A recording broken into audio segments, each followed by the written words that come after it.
afternoon is in fact not free, so this is when you are going to give me a reflective group presentation on your experience.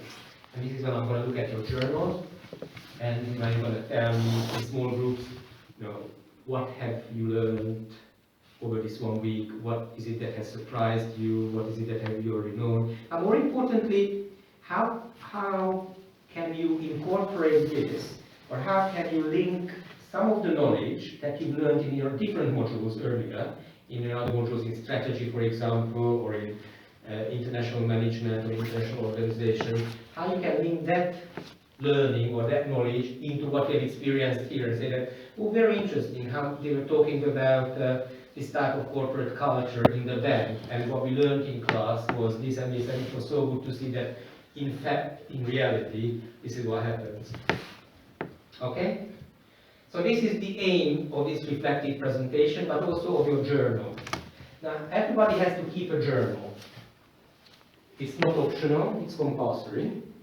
And I'm going to look at your journal, which can be either a physical book, or it can be on your computer, or if you are more literate, you can choose one of these softwares. I think Google has one, which is like a journal creating software where you can put pictures and quotations and questions and all that in there. So why do you need to have a journal? The journal is going to be your memory of the trip, but before we go to the trip, the journal is how you prepare for the trip. And I want you to come prepared for this trip, okay? I want you to be aware what these companies do, how they compete, what their activities are, and so on and so on and so on, okay?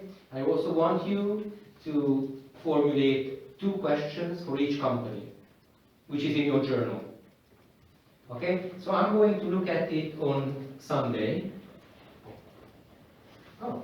Hoping that you will get, we will get there on Sunday at a normal time. But definitely before the trip starts, or maybe on Monday afternoon, I'm going to look at the journal. But it is in your best interest.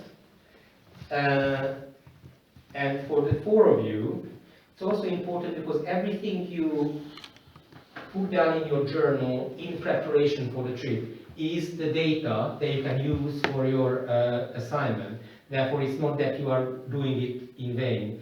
Because I asked you to do a pestle analysis for today, for example. The data that all the factors you've collected for the pestle is going to feed into your assignment. And now the next step that I'm asking you, that now we know which companies you are going to visit, I would like you to spend the next month on researching these companies. So when we meet again in a month's time, I would like to see in your journal that you have the full pestle analysis from Malaysia, and then you have a short analysis of all these companies. How big is this company? How international is this company? What is the basis of their competitive advantage? What is their core competence? How do they compete? Who are their competitors? How many employees they have?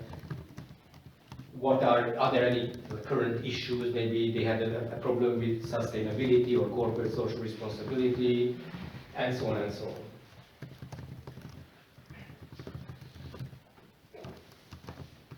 And then, so for the students who are doing the non-credit bearing module, basically what is going to happen is that I'm going to look at going back there. Why I want you to formulate the 2 questions is that I don't want a situation that, the management of AirAsia all comes out there, students from Oxford, and, they do a great presentation, they take us around, and they show us everything, some high-level managers, which we normally get.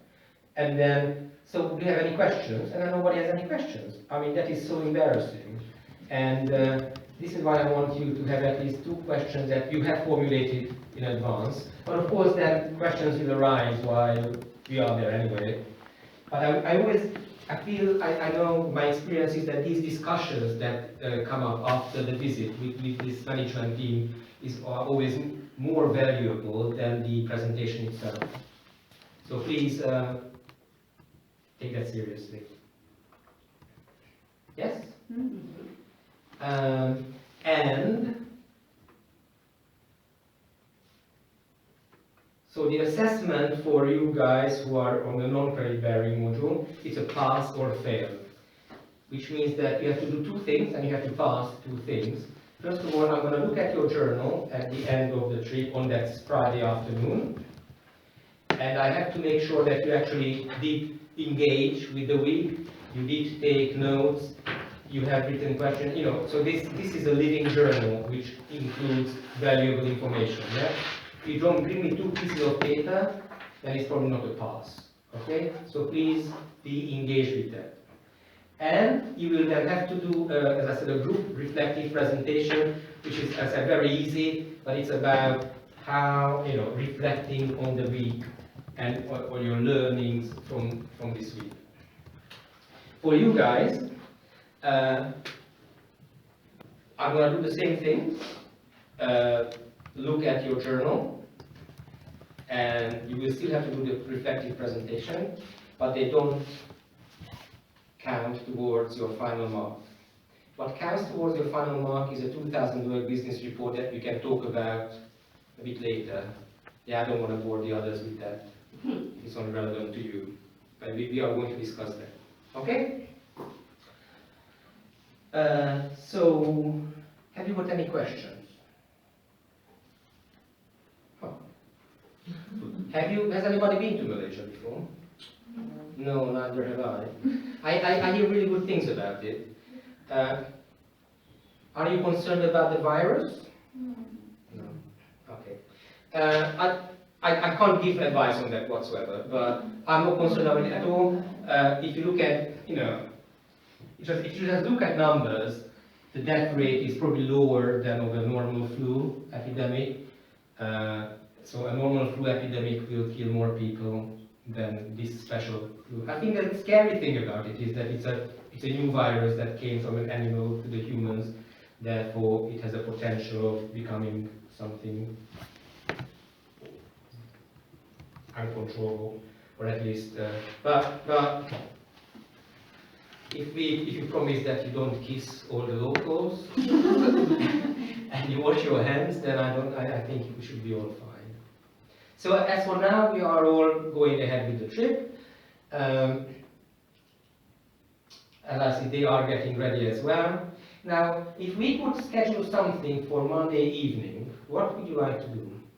So Monday is our first day. Everybody is still full of energy. I mean, my experience in Boston really is that Thursday is the day when we have to give some free time to the students, and not Monday. So, but anyway, let's get back to this schedule. What do you think? What would you like to do on the Monday afternoon? So let's say we have these two presentations at the university. I suppose we get lunch. What shall we do after lunch? Some kind of sporting activity. Pardon? Some kind of sporting activity, maybe long tennis. Tennis? Long tennis, yeah. Tennis? Yes, sporting activity. Sport? Oh, I thought you said supporting activities. Oh no, sporting. No. After lunch. I mean, would you like another company visit, or shall we? I think what would be nice is maybe visit some sort of local government or some sort of a policy-making body. Actually, what we done in Boston was very nice. Exploring the Boston, you guys give us tasks to explore the city. That was very. Oh yeah, the treasure hunt. Yeah, that one. That was very good, very educational, entertaining. Okay, well, yeah, that's not bad. I can ask. Yeah. If they can organize that. I can't really because I don't know. But so that is somewhat sporting because you have to go and find. Walk. You can't run. It's only 32, but again in Boston it's only around 40 degrees in July when we go 35, so it's not much different. Okay. Now, one thing, so it's on Moodle now, yeah? What I wanted to show you, just need somewhere, some ideas, recommended points for journals. So we did this brainstorming with a group, and I decided it's easier to take a picture than always recreate it. But the country research points,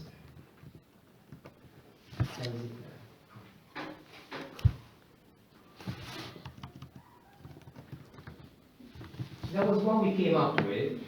So when you do, when you want to look at Malaysia and the macroeconomic situation in Malaysia, what do you want to look at? And this is what we came up. We first of all want to look at the PESTO factors, yeah? Political factors in Malaysia, economic, social, and technological. I personally don't really like the EL at the end because ecological and legal factors can be incorporated under political, for example, or social. But you can do a full pastel or just a pest, it doesn't, matter, but you do have to look at the macroeconomic situation. So have you guys done that already? I did some, but I know I didn't consult. Okay, so basically what I ideally would like to see, maybe next week, at least the four of you definitely, is a journal. It's either online or in front of you, which has the full pest analysis of Malaysia, but that I would recommend for everybody as well. Okay? Then what do you want? You want to look at key players. Who are the key players in economy, and who are the key players in the politics? So that comes to the P&E there anyway. But how is it governed? How autocratic is it? What is liberal decision making, and so on. Well, EU is not really important there, but you can actually look at how Malaysia is integrated in the world economy. Yeah, I think that's very important. Relationships in the world, what international organizations they are part of, what sort of alliances, well, we would think of NATO there, but are they part of the ASEAN? Yeah. What benefits does it bring for Malaysia? And also look at the history and culture. I think that's very important to understand a little bit about the country's history and culture, where they come from, how were they colonized, how they were uncolonized.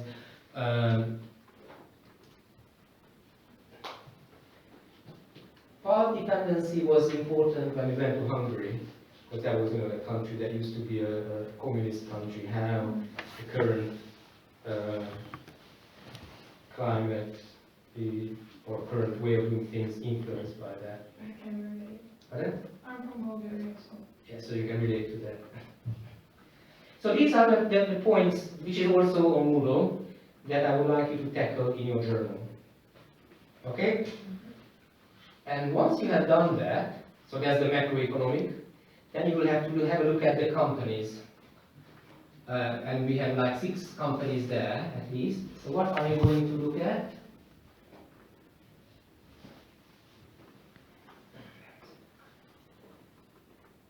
You look at companies. You don't have to carry out the 5 forces for all of them, but you guys will have to choose one on which you're going to write your business report, in which obviously you will have to do a thorough, deep analysis, because that's going to be the basis of your business report. But what do you want to look at? Look at the basics of the company. Which industry are they in? Who are their competitors? What is the organizational structure? What products or services do they have? What are their basic financials? How are they doing financially? How big is the company? What is the geographic scope? Is it only national or a global company? What is their business model?